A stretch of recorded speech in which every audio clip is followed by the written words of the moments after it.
Assalamualaikum warahmatullahi wabarakatuh. Innal hamdalillah nahmaduhu wa nasta'inuhu wa nastaghfiruh wa na'udzu billahi min sururi anfusina wa sayyiati a'malina. May yahdihillahu fala mudilla lahu wa may yudlil fala hadiyalah.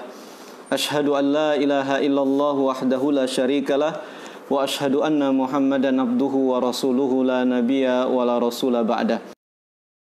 Allahumma shalli wa sallim wa barik ala nabiyyina Muhammadin wa ala alihi wa ashabihi wa man tabi'ahu wa nasarahu bi ihsanin ila yaumiddin, amma ba'd.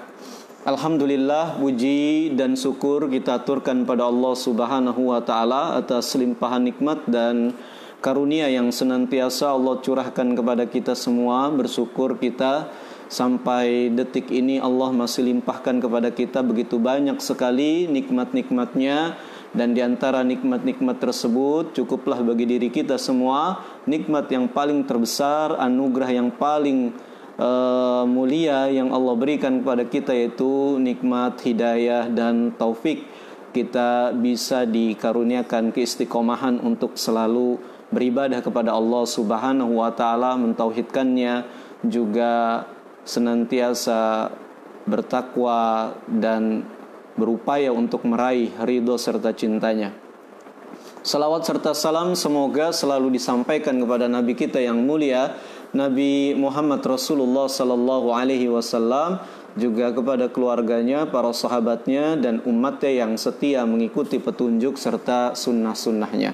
Kaum muslimin dan muslimat rahimakumullah, di kesempatan pagi hari ini insyaallah sebagaimana biasanya Anda semua akan saya temani untuk mengkaji kitab suci Al-Quran lewat tilawah, terjemah, dan tafsir daripada ayat-ayat suci Al-Quran. Di pagi hari ini fokus tilawah, terjemah, dan tafsir kita melanjutkan daripada kajian kita sebelumnya. Terakhir kita masih di surat Al-Maidah dan sudah sampai di ayat yang ke-32. Maka pagi hari ini insyaallah kita akan lanjutkan kembali tilawah dan tafsir kita di surat Al-Maidah, mulai dari ayat yang ke-33 insyaallah hingga ayat yang ke-36. Silakan kaum muslimin dan muslimat bisa menyiapkan mushaf Al-Qur'annya di rumah untuk menyimak dan mengikuti pelajaran kita di kesempatan pagi yang mulia ini. Baik, kita buka taklim atau kajian kita dengan tilawah surat Al-Maidah dari ayat yang ke-33. A'udzu billahi minasy syaithanir rajim.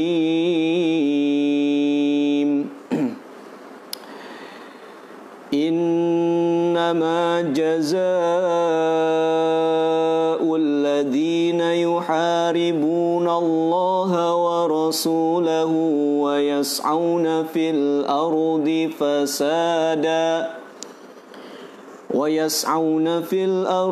fasadan an yuqattalu aw yusallabu aw tuqatta'a aydihim wa arjuluhum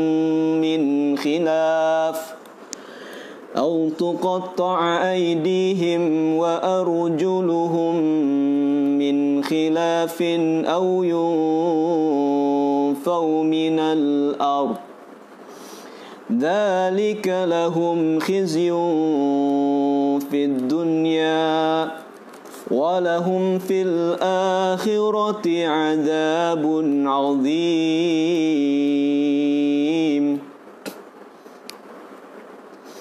Illa alladhina tabu min qabli an taqdiru 'alaihim fa'lamu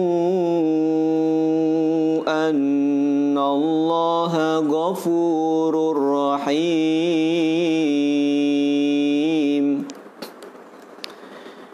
Ya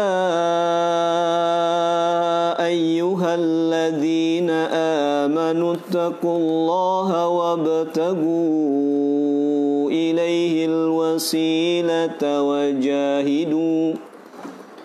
وجاهدوا في سبيله لعلكم تفلحون إن الذين كفروا لو أن لهم ما في الأرض جميعا ومثله معه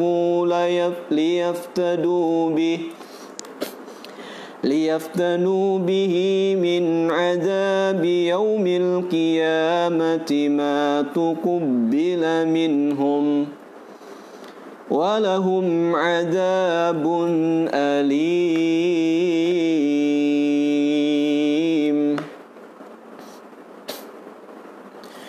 Alhamdulillah, demikian surat Al-Maidah dari ayat yang ke-33 telah kita tilawahkan hingga ayat yang ke-36. Kita minta kepada Allah Subhanahu wa taala mudah-mudahan tilawah dan simakan kita tersebut dicatat oleh Allah Subhanahu wa taala sebagai amal soleh yang akan diganjar dengan ganjaran yang berlipat ganda. Amin ya mujibas sa'ilin. Berikutnya mari kita masuk untuk menerjemahkan serta menafsirkan firman-firman Allah Subhanahu wa taala yang baru saja kita simak bersama.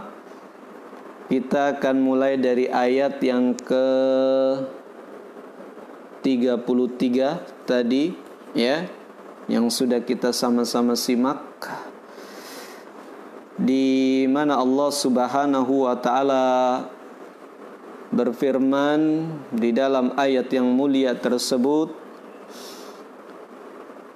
innama jazaa'ul ladzina yuharibunallaha wa rasulah. Sungguh balasan bagi orang-orang yang memerangi Allah Subhanahu wa ta'ala dan Rasulnya, wa yas'auna fil ardi fasada, dan juga orang-orang yang berupaya melakukan kerusakan di bumi ini, ayyuqattalu, maka hukuman mereka adalah dibunuh, au yusallabu, atau disalib, ya disalib, bukan disalib tapi disalib gitu ya, pakai B, salib, disalib, au tuqatta'a aydihim, atau dipotong tangan, wa arjuluhum, dan kaki mereka, min khilaf, secara berselisih yaitu kanan kiri, kiri kanan, begitu ya, berlawanan. Au yunfau minal ardi, atau mereka dibuang, diasingkan dari negeri mereka. Dzalika lahum khizyun fid dunya, yang demikian itu bagi mereka, hukuman tersebut ya, sebagai kehinaan, hukuman yang menghinakan mereka di dunia. Walahum fil akhirati adzabun azim, dan bagi mereka di akhirat nanti tetap mendapat hukuman berupa azab, siksa yang besar, Kaum muslimin dan muslimat yang dimuliakan oleh Allah Subhanahu wa ta'ala, Al-Alamah Ibnu Katsir rahimahullah berkata di dalam tafsirnya, wa qauluhu innama jazaa'ul ladzina yuharibunallaha wa rasulah, al-ayah al-muharabatu hiyal mudadatu wal mukhalafatu. Yang dinamakan muharabah ya, jadi perlu kita ketahui di dalam hukum Islam ada salah satu perbuatan kriminal, perbuatan kejahatan atau tindak kejahatan yang disebut muharabah. Ya. Tindak kejahatan ya banyak ya, membunuh, mencuri, apalagi merampok dan lain-lain. Ada tindak kejahatan di dalam hukum Islam yang dikenal dengan istilah muharabah. Ya. Ayat ini berbicara tentang tindak kejahatan tersebut, ya.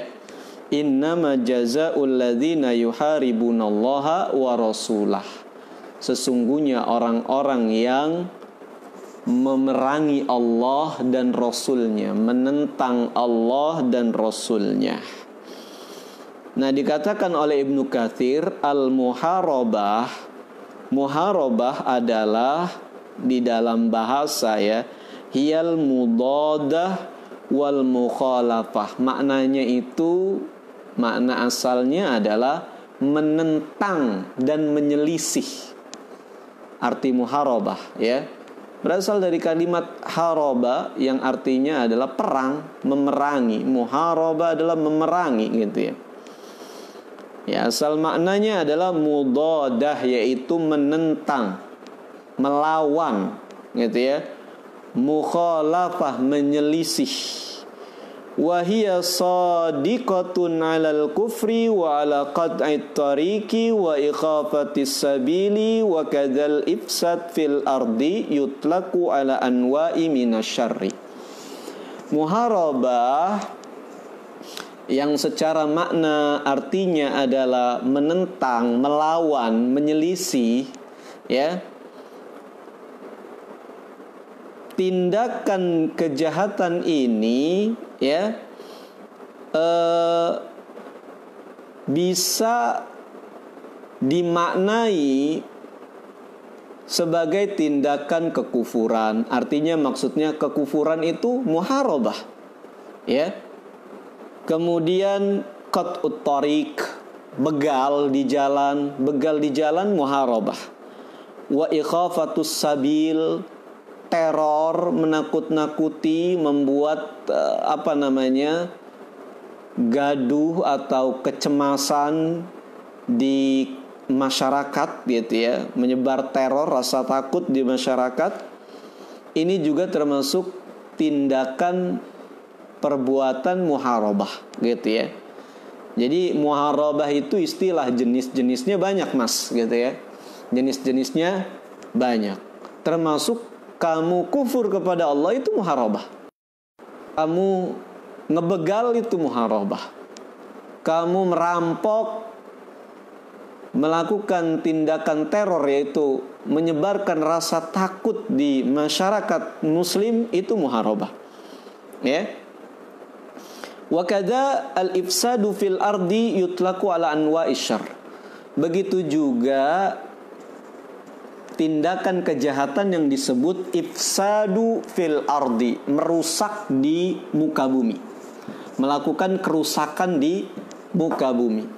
Ya, ini istilah di dalam fikih atau di dalam syariat Islam untuk menunjukkan perbuatan-perbuatan atau tindakan-tindakan kejahatan apa saja yang buruk gitu ya. Ya. Apa saja yang termasuk merusak di muka bumi ya bisa jadi kategorinya adalah al-ifsadu fil ardi, yaitu merusak di muka bumi. Gitu ya. Termasuk ya muharabah juga gitu ya. Nah, karena ayat ini berbicara tentang hal tersebut. Innama jazaa'ul ladzina yuharibunallaha wa rasulahu wa yas'auna fil ardi fasada. Sungguhnya balasan bagi orang-orang yang melawan, menentang, menyelisih Allah dan Rasulnya serta melakukan kerusakan di muka bumi, ya, ayyuqattalu au yusallabu au yuqatta'a dan seterusnya, ya.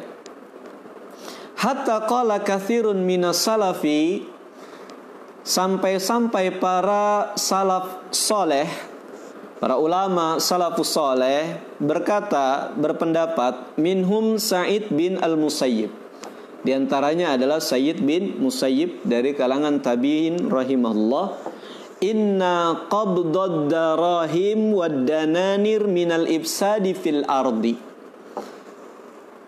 Termasuk kategori melakukan kerusakan di muka bumi, kata Al-Imam Sayyid Al-Musayyib, ya. Termasuk perbuatan melakukan kerusakan di muka bumi adalah qabdud dananir wad darahim, yaitu memegang, yaitu bukan memegang, menimbun gitu ya, menahan dirham dan dinar, artinya menahan uang, tidak membelanjakannya. Menabung ya gitu ya, tapi beda antara menabung dan menahan gitu ya. Nah, ini sampai perbuatan seperti itu termasuk kategorinya adalah al-ifsadu fil ardi, melakukan kerusakan di muka bumi ya. Padahal uang-uang kita mau tahan, emang kenapa? Gitu ya kan? Kita punya uang, kita mau simpen, terserah kita dong, gitu ya kan? Tapi itu kata Al-Imam Sa'id bin Al-Musayyib rahimahullah, itu termasuk al-ifsad fil ardi. Ya, bahkan kata Ibnu Katsir, qala katsirun minas salaf, bahkan kebanyakan mayoritas salafus saleh mengatakan menahan uang, menahan uang, ya sebut menabung gitu ya. Menimbun uang gitu ya, tidak membelanjakannya, tidak menafkahkannya di jalan Allah Subhanahu wa taala. Ini termasuk melakukan kerusakan di muka bumi. Ya.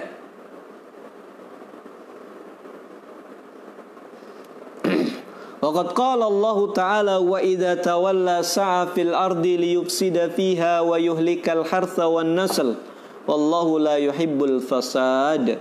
Allah Tabaraka wa Ta'ala berfirman di ayat yang lainnya, dan apabila mereka berkuasa, ya, mereka melakukan kerusakan di muka bumi, ya, mereka melakukan ekspansi di muka bumi untuk merusak, bukan untuk memakmurkannya. Melakukan ekspansi di muka bumi tapi untuk melakukan kerusakan, ya, merusak tanaman dan nasal, keturunan manusia. Wallahu la yuhibbul fasad, dan Allah tidak mencintai perbuatan merusak. Apapun itu, kalau yang namanya merusak dibenci oleh Allah Subhanahu wa taala, tidak disukai oleh syariat agama. Ya.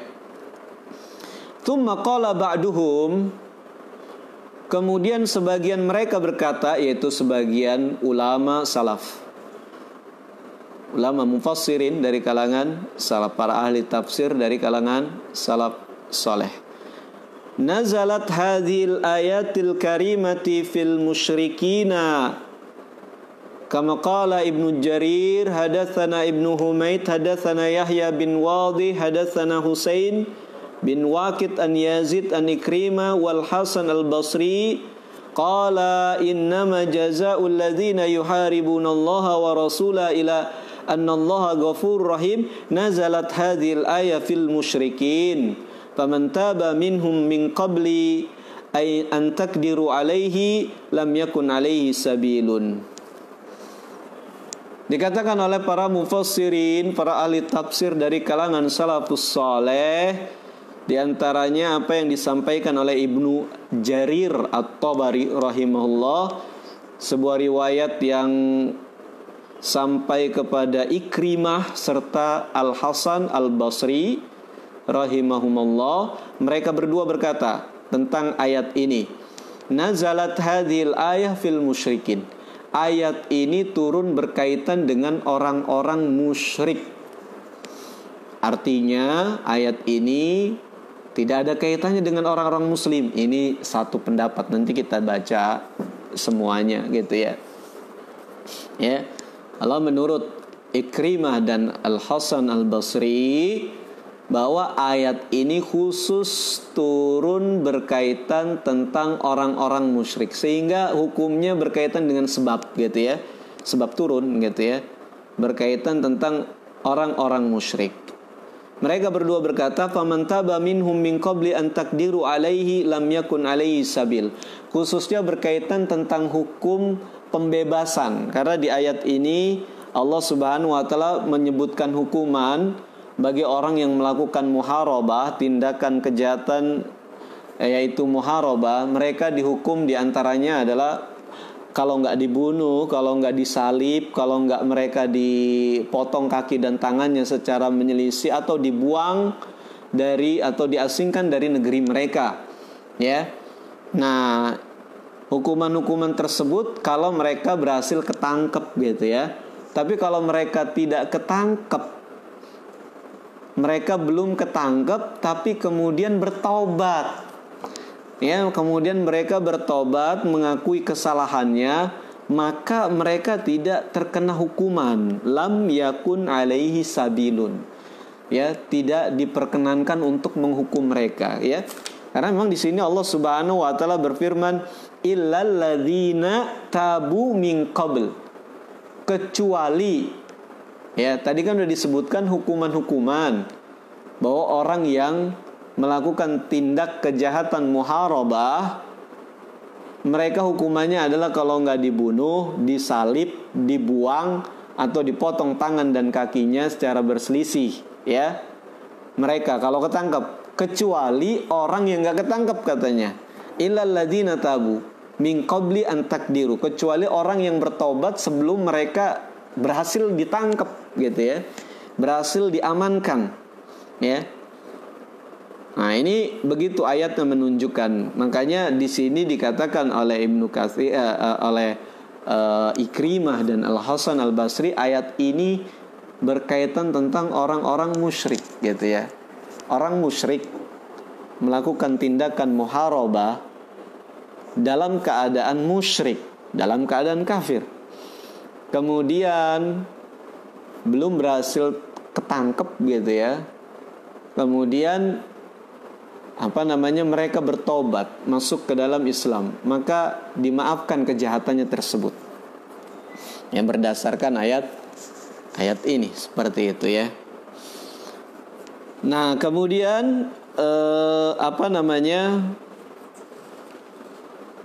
dikatakan di sini, walaisat tahruzu hadhil ayah ar-rajul al-muslim min al-hadi in qatala aw afsada fil ardi aw haraba Allah wa rasulah.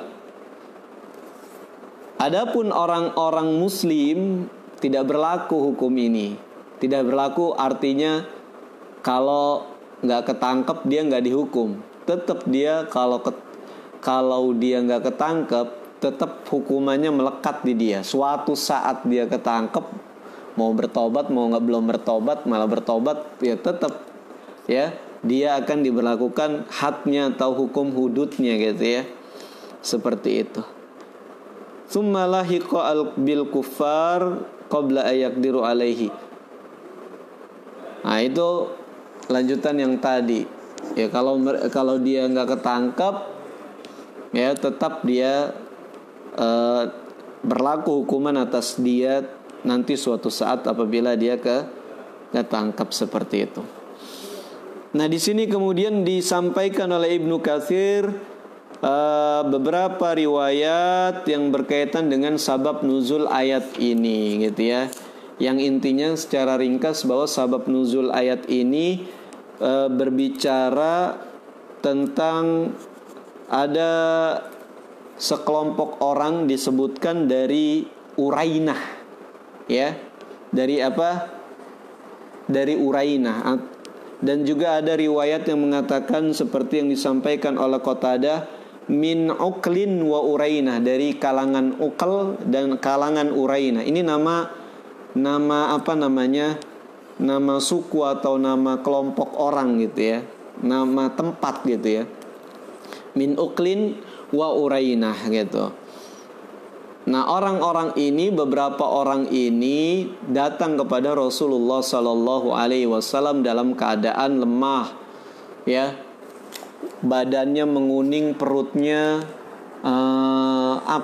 busung, ya, busung lapar, gitu ya.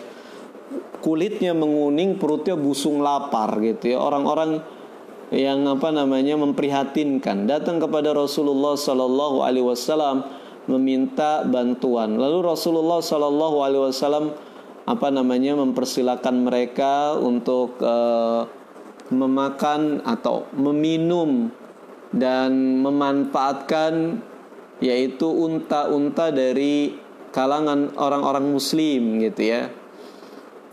Nah, akhirnya mereka masuk ke dalam Islam dan kemudian memanfaatkan air susu unta dari kalangan kaum muslimin gitu ya. Minta artinya disedekahkan untuk mereka. Setelah beberapa lama mereka kemudian sudah seger lagi gitu ya.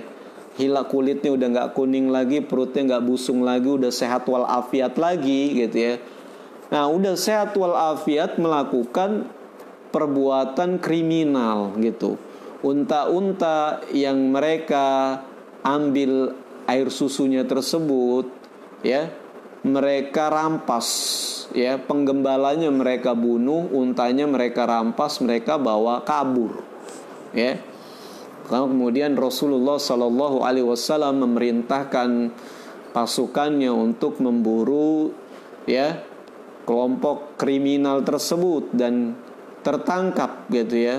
Di beberapa riwayat Rasulullah memerintahkan ya para tentaranya untuk mencongkel matanya, karena dikatakan dia juga mencongkel mata dari penggembala tersebut. Jadi dihukum dengan hukuman yang sama gitu ya. Nah, kisah ini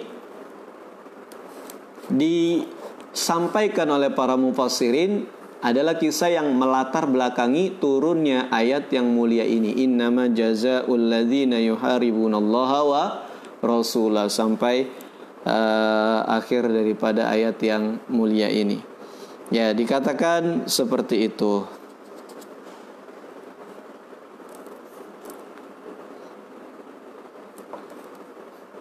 Nah, ini banyak sekali riwayat tentang sebab nuzul daripada ayat tersebut ya, tentang orang-orang dari Urainah dan dari Uklin gitu ya.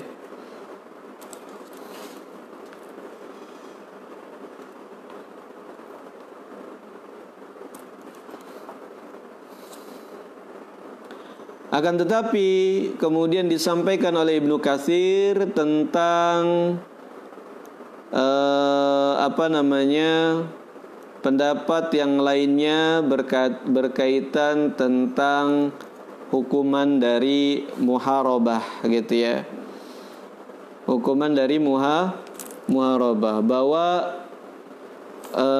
ayat ini berlaku untuk siapapun, termasuk untuk kaum muslimin gitu ya, untuk termasuk kaum muslimin. Dikatakan oleh Ibnu Katsir, wa qala al-jumhur, jumhur ulama berkata, hadil ayat ini manzilatun ala ahwalin, yaitu bukan pilihan hukumannya gitu ya. Karena ada beberapa pendapat juga imam atau hakim boleh memilih, diputuskan apakah orang yang melakukan tindak kejahatan muharabah itu mau dihukum bunuh atau mau disalib atau mau dipotong tangannya atau mau diasingkan. Silakan pilih. Hakim diberikan takhir atau pilihan. Itu ada beberapa pendapat seperti itu dari kalangan ulama. Akan tetapi jumhur ulama mengatakan tidak seperti itu ya. 4 ini bukan pilihan. 4 ini adalah hukuman masing-masing sesuai dengan keadaan daripada orang-orang tersebut gitu ya. Kama qala Abu Abdullah Asy-Syafi'i anba'ana Ibrahim bin Abi Yahya an Salih maula Tau'ama an Ibni Abbas fi Qutta'it Tariq. seperti yang disampaikan oleh Abu Abdillah Asy-Syafi'i. Dikatakan oleh Abu Abdillah Asy-Syafi'i riwayat yang sampai kepada Ibnu Abbas tentang qutta'ut thariq, tentang begal jalan gitu ya. Idza qatalu wa akhadhu al-mala kutilu wa sullibu. Kalau mereka begal ini, rampok ini melakukan tindakan kejahatan dalam aksi rampoknya, membunuh dan merampas harta, kata Ibnu Abbas, ya, maka mereka hukumannya adalah dibunuh dan disalib. Ya. Ada orang rampok dan sambil tindakan merampok, kejahatan merampok mereka itu disertai dengan membunuh dan mengambil harta, gitu ya. Apa itu? Biasa ada singkatannya di dalam hukum kita itu ya, seperti kejahatan yang disertai pembunuhan atau pencurian yang disertai dengan pembunuhan, gitu ya. Nah, kata Ibnu Abbas, kalau dia merampas harta, membunuh juga, maka hukumannya itu adalah dibunuh dan disalib. Ya. Wa idza qatalu wa lam ya'khudhu al-mala qutilu wa lam yuslabu.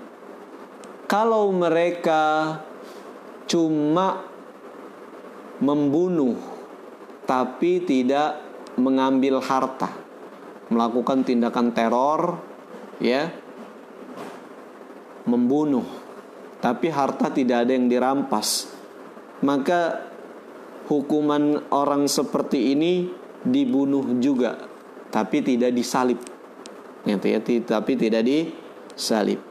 Wa idza akhadhu al-mala wa lam yaqtulu. Kalau sebaliknya hanya merampas harta dalam tindakan begalnya atau rampoknya tersebut, tapi tidak sampai menghilangkan nyawa, ya, quti'at aydihim wa arjuluhum min khilaf, maka dipotong tangan dan kakinya secara berselisih. Kalau tangannya tangan kiri, maka kakinya kaki kanan, gitu ya. Ya. Wa idza akhafus sabil wa lam ya'khudhu al-mala.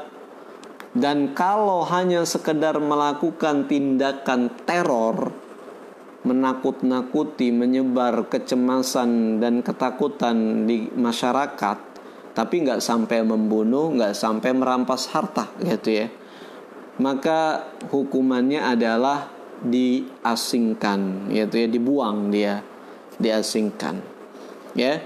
Nah, ini dikatakan oleh Ibnu Abbas radhiyallahu anhu, gitu ya. Nah, jadi hukuman tindakan muharabah ya bukan diberikan pilihan, tapi sesuai dengan perbuatannya masing-masing. Kalau sudah merampok, merampas harta, membunuh juga, melakukan tindakan teror juga, maka ini sudah hukumannya dibunuh dan disalib, gitu ya. Disalib, sudah mati kemudian disalib, dia ditaruh di tengah-tengah jalan supaya orang melihat semua apa yang dia, hukuman yang mengerikan tersebut bagi orang-orang yang melakukan tindakan muharabah. Dan ini sungguh efektif sekali ini, hukuman seperti ini ya, untuk memberikan efek jera. Karena salah satu syarat hukum itu adalah salah satunya pembinaan, iya, tapi salah satunya adalah hukum harus melakukan efek jera bagi dia dan bagi orang yang lainnya, ya, bagi dirinya dan bagi orang-orang yang lainnya. Ya, kalau bagi dirinya ya sudah pasti udah nggak, kalau sampai disalib ya udah nggak bakal melakukan perbuatan lagi dia. Dan bagi orang yang lainnya juga. Ya, kalau negara melakukan hukuman ini aman, gitu ya. Terkesan mungkin ini hukuman-hukuman tradisional seperti zaman-zaman dulu, tapi beginilah syariat Islam ya, akan sangat baik sekali jika diterapkan di dimanapun ya, di tanah manapun di dunia ini, akan insya Allah akan berhenti kejahatan.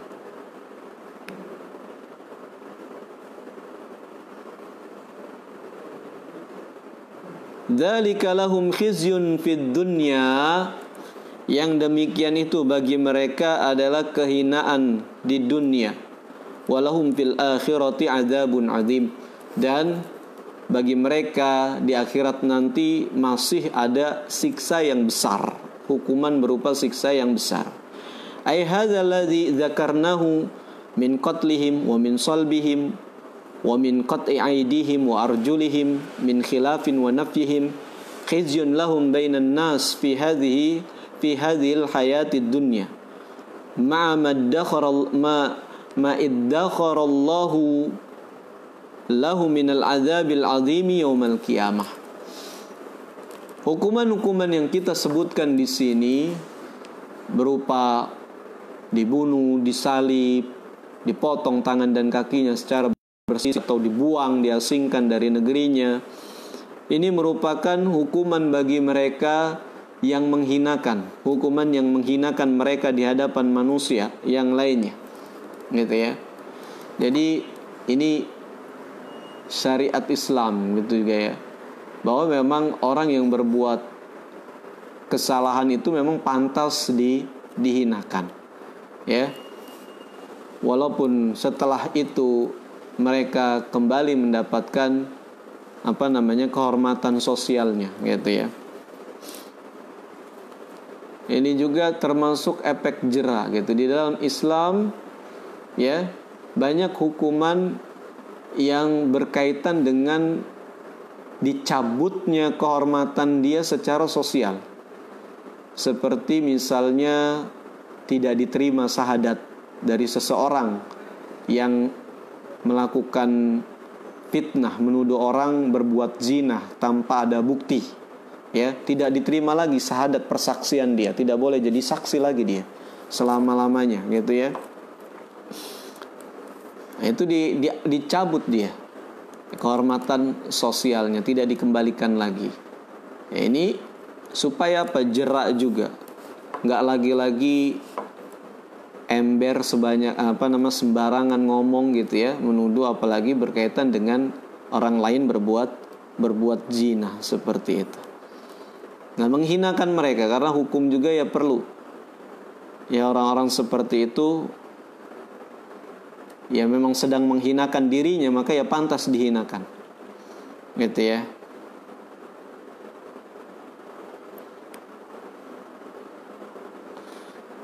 Nah, berkaitan ayat ini ya tentang disiapkan azabnya di dunia.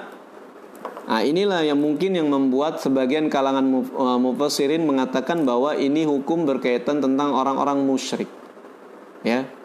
Karena kalau orang muslim melakukan kesalahan, sudah dihukum, sudah didirikan hudud, gitu ya, maka dianggap dia sudah bertobat kepada Allah Subhanahu wa ta'ala.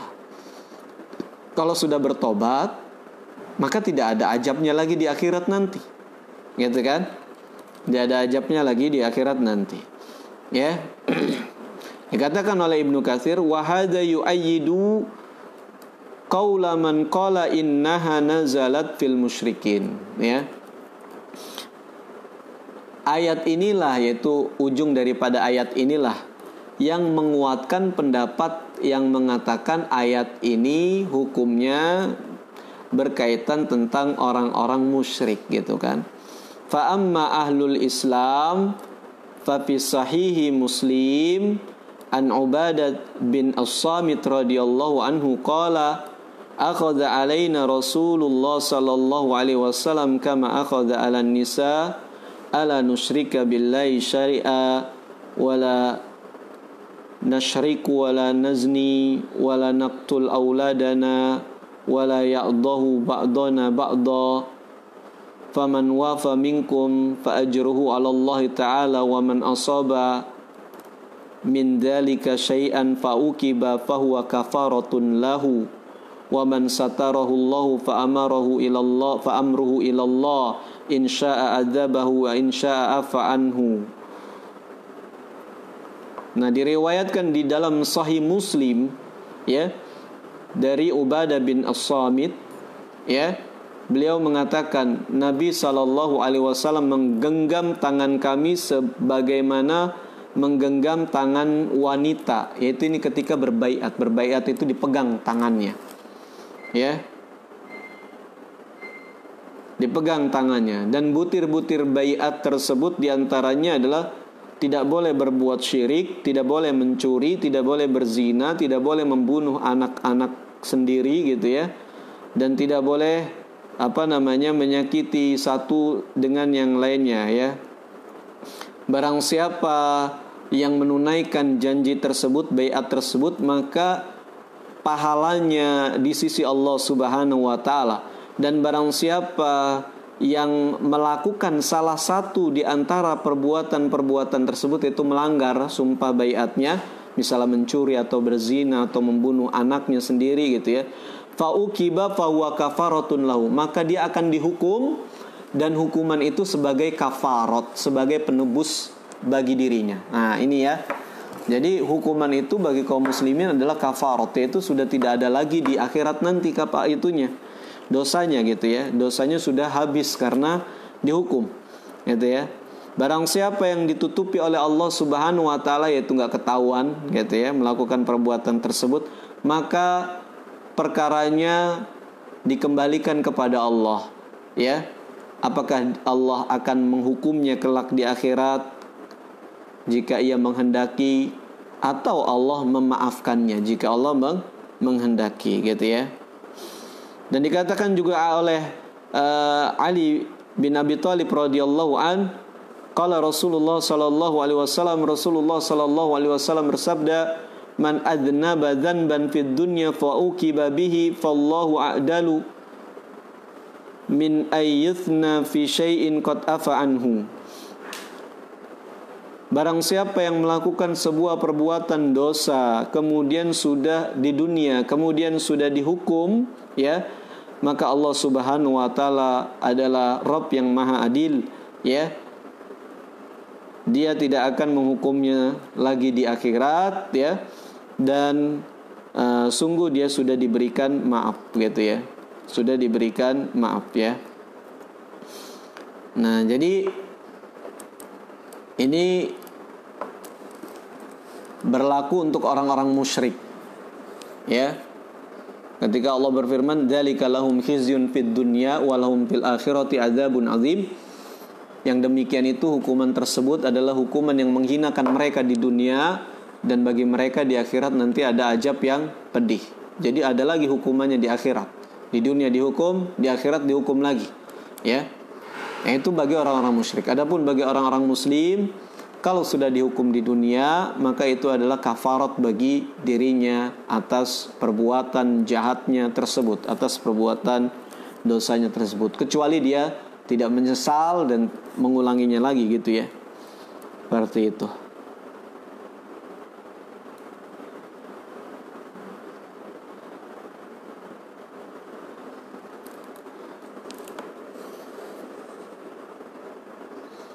Nah, kaum muslimin dan muslimat yang dirahmati oleh Allah Subhanahu wa taala ya.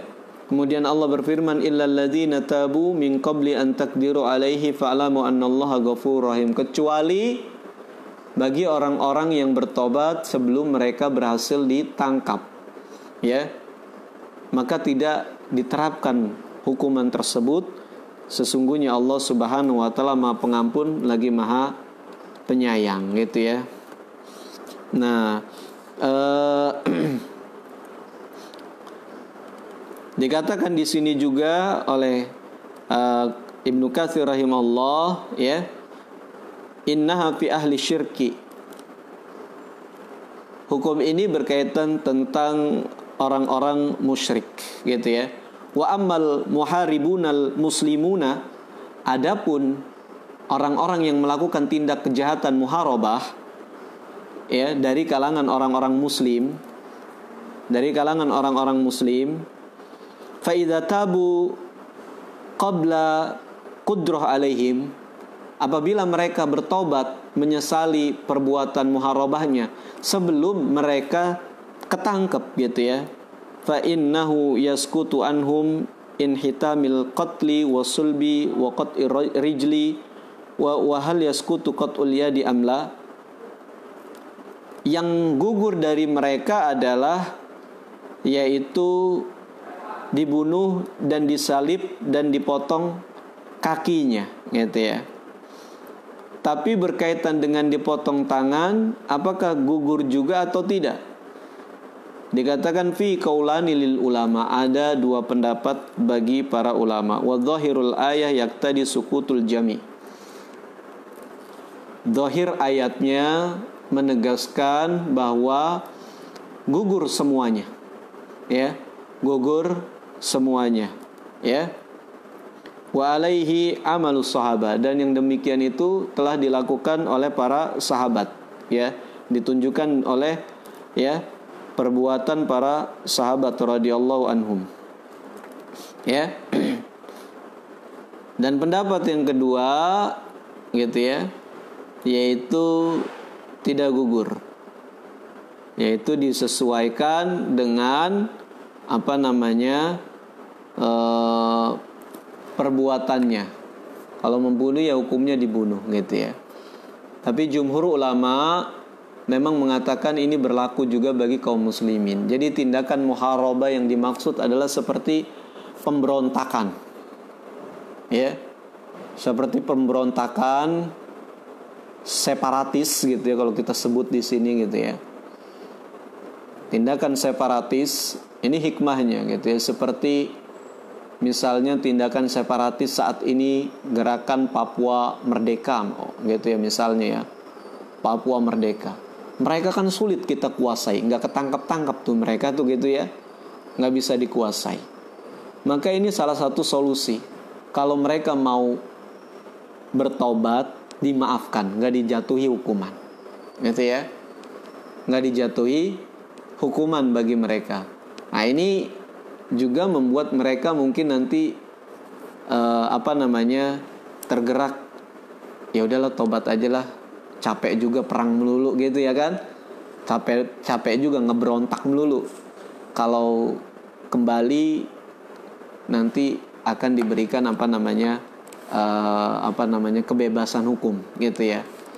Bahkan mungkin juga kalau di beberapa hukum negara tertentu ya, tindakan-tindakan separatis, mengangkat senjata, pemberontakan seperti itu, pendekatannya memang pendekatan yang lunak, ya mungkin kemauannya apa mau dituruti, mau mendirikan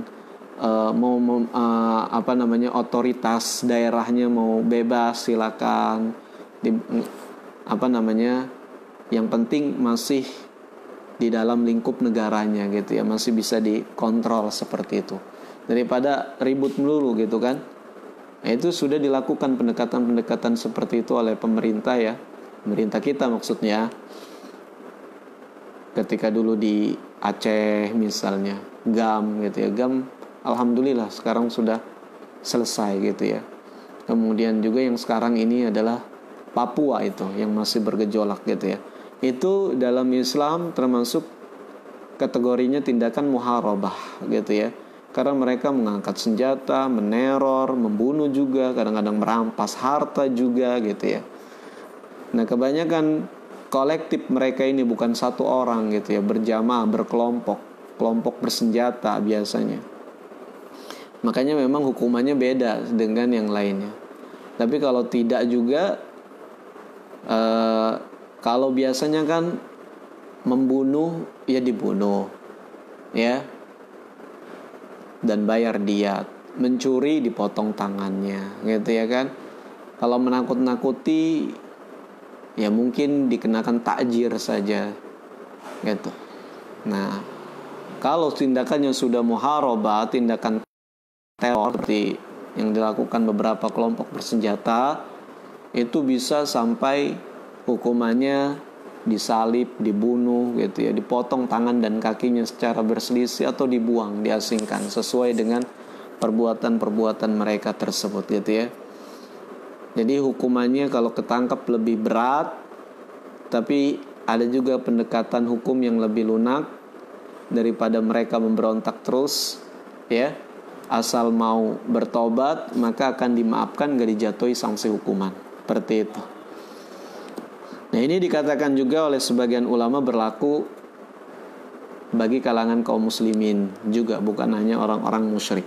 Ada juga yang mengatakan, ya kalau yang disalibnya, dipotong tangan kakinya berselisih, ya memang itu digugurkan, tapi yang lainnya tetap dihukum. Seperti kalau dia merampas harta, ya dipotong tangannya, gitu ya.